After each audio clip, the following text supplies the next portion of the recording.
ನಮಸ್ಕಾರ. ದಕ್ಷಿಣ ಕೊರಿಯಾದಲ್ಲಿ ಅತ್ಯಾಚಾರಿಗೆ ಕಟ್. ಯಾವ ದೇಶದಲ್ಲಿ ಯಾವ ಶಿಕ್ಷೆ? ನಮ್ಮ ದೇಶದ ಕಾನೂನು ಹೇಗೆ ಇರುತ್ತೆ ಗೊತ್ತಾ? ಇದುವೇ ಹೊತ್ತಿನ ಸುವರ್ಣ ಫೋಕಸ್. ರೇಪಿಸ್ಟ್ಗಳೇ ಹುಷಾರ್.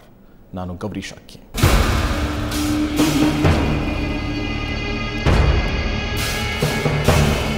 ಎಲ್ಲಿ ನಾರಿಯರನ್ನ ಪೂಜಿಸಲಾಗುತ್ತೋ ಅಲ್ಲಿ ದೇವತೆಗಳು ವಾಸಿಸ್ತಾರೆ ಅಂತ ಹೇಳಲಾಗುತ್ತೆ. ಆದರೆ ಈ ಸಮಾಜದಲ್ಲಿ, ಸದ್ಯದ ಸಮಾಜದಲ್ಲಿ ನಾರಿಯರನ್ನ ಪೂಜಿಸೋದು ಹಾಗೆ ಇರಲಿ, ಅವರ ಮೇಲೆ ಕ್ರೌರ್ಯಗಳು ಹೆಚ್ಚಾಗ್ತಾ ಇವೆ. ಮಾನವೀಯತೆ ಇಲ್ಲದ ಕೆಲವು ಕಿರಾತಕರು ಮಹಿಳೆಯರಿಗೆ ಕಂಟಕವಾಗ್ತಿದ್ದಾರೆ. ದೇಶದ ಮೂಲೆ ಮೂಲೆಯಲ್ಲಿ ಅತ್ಯಾಚಾರ ಪ್ರಕರಣಗಳು ಹೆಚ್ಚಾಗ್ತಾನೆ ಇವೆ.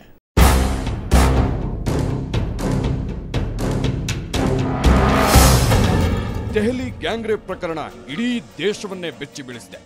ಈ ಪ್ರಕರಣದ ನಂತರ ಅತ್ಯಾಚಾರಿಗಳಿಗೆ ಕಠಿಣ ಶಿಕ್ಷೆ ವಿಧಿಸಬೇಕು, ಗಲ್ಲಿಗೇರಿಸಬೇಕು, ನಿರ್ವೀರ್ಯಗೊಳಿಸಬೇಕು ಅನ್ನೋ ಕೂಗುಗಳು ಪ್ರತಿಭಟನೆಯ ಮೂಲಕ ಹೊರಬರುತ್ತಿವೆ.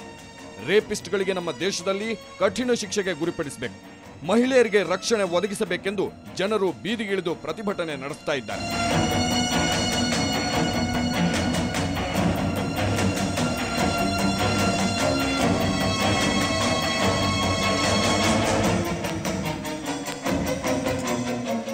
ಆದ್ರೇನ್ ಮಾಡೋದು? ದೆಹಲಿಯ ಕಹಿ ಘಟನೆಯ ಬೆನ್ನಲ್ಲೇ ಪೈಶಾಚಿಕ ಕೃತ್ಯಗಳು ಮುಂದುವರಿಯುತ್ತಲೇ ಇವೆ. ಕರ್ನಾಟಕದಲ್ಲಿ ಪ್ರತಿದಿನ 4-5 ಅತ್ಯಾಚಾರ ಪ್ರಕರಣಗಳು ಬೆಳಕಿಗೆ ಬರುತ್ತಲೇ ಇವೆ. ಕಾಮುಕರ ಅಟ್ಟಹಾಸಕ್ಕೆ ಕೊನೆ ಅನ್ನೋದೇ ಇಲ್ಲದಾಗಿದೆ. ಮಹಿಳೆಯರು ಮನೆ ಬಿಟ್ಟು ಹೊರಬರದಂತಹ ಸ್ಥಿತಿ ನಿರ್ಮಾಣವಾಗುತ್ತಿದೆ. Silicon city, garden city, IT city ಅಂತ ಫೇಮಸ್ ಆಗಿರೋ ಬೆಂಗಳೂರಿನಲ್ಲೂ ರೇಪ್ ಪ್ರಕರಣಗಳು ಜಾಸ್ತಿಯಾಗಿವೆ. ಡಿಸೆಂಬರ್ 19 ಬೆಂಗಳೂರಿನ ಕಾಡುಗೋಡಿಯಲ್ಲಿ ಬಾಲಕಿ ಮೇಲೆ ಅತ್ಯಾಚಾರ.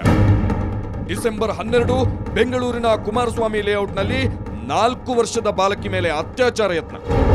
ಡಿಸೆಂಬರ್ 12 ಬೆಂಗಳೂರಿನ ಮಹದೇವಪುರ ಸೂಪರ್ ಮಾರ್ಕೆಟ್ ಉದ್ಯೋಗಿ ಬಾಲಕಿಗೆ ವ್ಯವಸ್ಥಾಪಕನಿಂದ ಲೈಂಗಿಕ ಕಿರುಕುಳ. ಡಿಸೆಂಬರ್ 1 ಬೆಂಗಳೂರಿನ ಜ್ಞಾನಭಾರತಿಯಲ್ಲಿ LKG ಮಗುವಿನ ಮೇಲೆ ಶಾಲಾ ಬಸ್ ಕ್ಲೀನರ್ನಿಂದ ಲೈಂಗಿಕ ಕಿರುಕುಳ ಯತ್ನ. ನಮ್ಮ ಸಮಾಜದಲ್ಲಿ ಕಾಮುಕರ ಸಂಖ್ಯೆ ಜಾಸ್ತಿಯಾಗುತ್ತಿದೆ. ಇನ್ನು ಇತ್ತೀಚೆಗೆ ನಡೆದ ಪ್ರಕರಣಗಳೆಂದ್ರೆ, ನಂಬರ್ 1 ಆನೇಕಲ್ನಲ್ಲಿ ಮಾನಸಿಕ ಅಸ್ವಸ್ಥೆ ಮೇಲೆ ರೇಪ್. ಆ ಬಾಲಕಿ ಮಾನಸಿಕ ಅಸ್ವಸ್ಥೆ. ಬೆಂಗಳೂರಿನ ಹೊರವಲಯದ ನೆಲಮಂಗಲ ಬಳಿಯ ಮಾಚೋಹಳ್ಳಿಯ ನಿವಾಸಿ.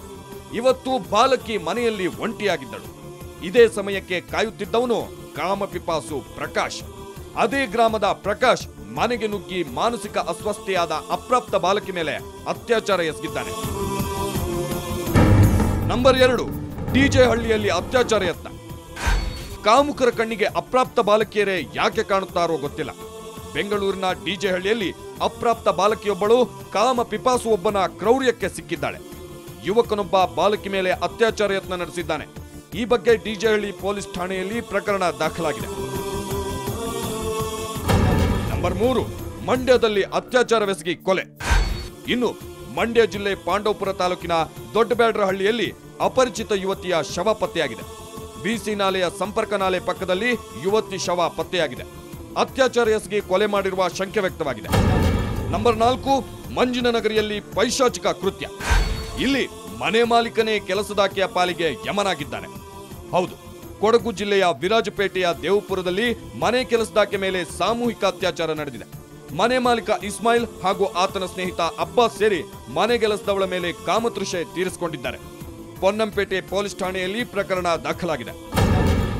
ನಂಬರ್ 5 ಮಾನ್ವಿಯಲ್ಲಿ ಅಮಾನವೀಯ ಕೃತ್ಯ. ಇತ್ತ ರಾಯಚೂರಿನ ಮಾನ್ವಿ ತಾಲೂಕಿನ ಹೀರಾ ಗ್ರಾಮದಲ್ಲಿ ಗೃಹಿಣಿ ಮೇಲೆ ಸಾಮೂಹಿಕ ಅತ್ಯಾಚಾರ ನಡೆದಿರುವ ಪ್ರಕರಣ ತಡವಾಗಿ ಬೆಳಕಿಗೆ ಬಂದಿದೆ. ಜಲಾಲಬಿ ಅನ್ನೋ ಮಹಿಳೆ ಮೇಲೆ 4 ದುಷ್ಕರ್ಮಿಗಳು ಸಾಮೂಹಿಕ ಅತ್ಯಾಚಾರ ಎಸಗಿದ್ದಾರೆ. ಡಿಸೆಂಬರ್ 29 ರಾತ್ರಿ ಮನೆಯಲ್ಲಿ ಮಲಗಿದ್ದ ಆಕೆಯನ್ನ ಅಯ್ಯಪ್ಪ, ಯಮನೂರಪ್ಪ, ದೇವಪ್ಪ, ಹನುಮಂತನಾಯಕ ಎಂಬುವರು ಹೊತ್ತೊಯ್ದು ಈ ಹೀನ ಕೃತ್ಯ ಎಸಗಿದ್ದಾರೆ. ಹೀಗೆ ಒಂದರ ಹಿಂದೊಂದು ಅತ್ಯಾಚಾರ ಪ್ರಕರಣಗಳು ನಡೆಯುತ್ತಲೇ ಇವೆ.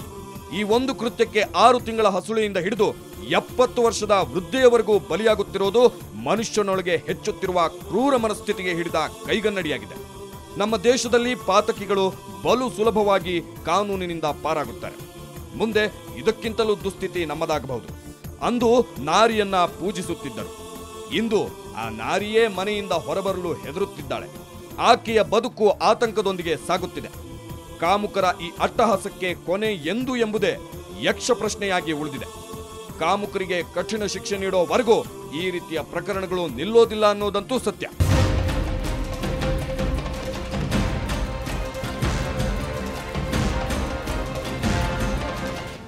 ಅತ್ಯಾಚಾರ ಅತ್ಯಾಚಾರ ಅತ್ಯಾಚಾರ. ದೇಶದ ಉದ್ದಗಲಕ್ಕೂ ಎತ್ತ ನೋಡಿದ್ರು ಮಹಿಳೆಯರ ಮೇಲೆ ದೌರ್ಜನ್ಯ, ಕ್ರೌರ್ಯ. ಒಟ್ಟಾರೆ ಇಡೀ ದೇಶ ಕಾಮರಾಜ್ಯವಾಗಿ ಬದಲಾಗುತ್ತಿದೆ. ಆದ್ರೆ ಇಂಥ ದೌರ್ಜನ್ಯಕ್ಕೆ ಕಡಿವಾಣ ಹಾಕಲು ಕಾಮುಕರ ವಿರುದ್ಧ ಕಠಿಣ ಶಿಕ್ಷೆ ಆಗಬೇಕಿದೆ. ಪ್ರಕರಣಗಳ ತ್ವರಿತ ವಿಲೇವಾರಿ ಆಗಬೇಕಿದೆ. ಸಮಾಜದೊಳಗೆ ಯಾವುದೇ ರೀತಿಯ ಅಪರಾಧ ಕಡಿಮೆಯಾಗಲು ಅದಕ್ಕಿರುವ ಸಜೆ ಕಠಿಣವಾಗಿರಬೇಕು, ಕ್ಷಿಪ್ರವಾಗಿರಬೇಕು. ಆಗಲೇ ಅಪರಾಧಿ ಆ ಕೃತ್ಯ ಎಸಗಲು ಹೆದರುತ್ತಾನೆ. ಆದ್ರೆ ಭಾರತದಲ್ಲಿ ಈ ಅಮಾನವೀಯ ಕೃತ್ಯ ಮೇಲಿಂದ ಮೇಲೆ ನಡೆಯುತ್ತಲೇ ಇವೆ. ರೇಪಿಸ್ಟ್ಗಳು ದೇಶದ ಕಾನೂನಿಗೆ ಹೆದರುತ್ತಿಲ್ಲ. ಹಾಗಾಗಿ ಎಲ್ಲೆಂದರಲ್ಲಿ, ಹಗಲಿರಲಿ ರಾತ್ರಿ ಇರಲಿ, ಎಗ್ಗಿಲ್ಲದೆ ನಿರ್ಭಯದಿಂದ ಅತ್ಯಾಚಾರ ಪ್ರಕರಣಗಳು ನಡೆಯುತ್ತಲೇ ಇವೆ.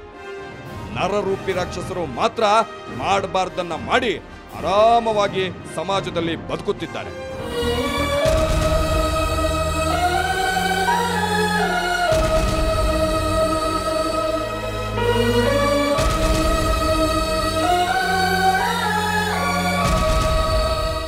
ಅತ್ಯಾಚಾರಿಗಳು ನಮ್ಮ ದೇಶದಲ್ಲೇನೋ ಬಚಾವಾಗಬಹುದು, ಆದರೆ ಬೇರೆ ದೇಶಗಳಲ್ಲಿ, ಕೆಲವು ದೇಶಗಳಲ್ಲಿ ಹಾಗಾಗೋಕ್ಕೆ ಸಾಧ್ಯನೇ ಇಲ್ಲ. ಹಾಗಾದರೆ ಬೇರೆ ದೇಶಗಳಲ್ಲಿ ಯಾವ ಶಿಕ್ಷೆ ವಿಧಿಸಲಾಗುತ್ತೆ ಅನ್ನೋದನ್ನು ಹೇಳ್ತೀನಿ ಚಿಕ್ಕದೊಂದು ಬ್ರೇಕ್ನ ನಂತರ.